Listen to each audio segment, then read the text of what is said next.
तेबे दर्शक बंधु क्रिकेट जगत रू आसला एक ताजा खबर।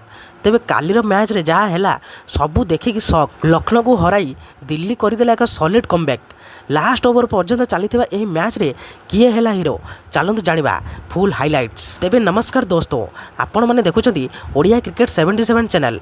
आज आम कथा Delhi versus Lucknow exciting match विषय जहाँ दिल्ली एक जबरदस्त जीत हासिल करिछि। तेबे प्रथमे batting करथिला Lucknow team.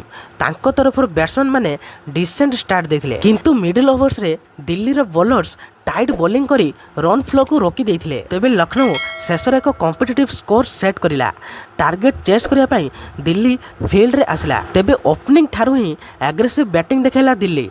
Power play रे फास्ट रन कलेक्ट कला, किंतु मिडिल ओवर्स रे किछु विकेट पड़िबारु मैचटा इंटरेस्टिंग हो गला। फैंस माने टेंशन रे पड़ी गले। तेबे लास्ट 5 ओवर रे मैच पूरा थ्रिलर हो गला। तेबे लास्ट ओवर रे दिल्ली को दरकार थिला रन्स।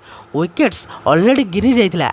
फैंस टेंशन रे, हार्टबीट फास्ट। तेबे समीर रिज भी काम थिला, एकदम MS Dhoni style finishing.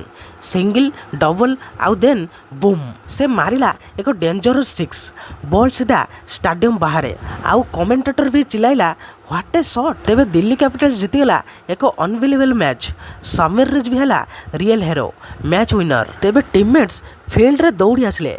Fans पूरा पागल। यह थिला एक परफेक्ट आईपीएल फिनिशिंग मूवमेंट। जदि तुमे भी यही मैच देखी थ्रिल फील करिछ, लाइक शेयर और सब्सक्राइब करिका भूलिबेनी। तेबे रहिली, जय श्री राम।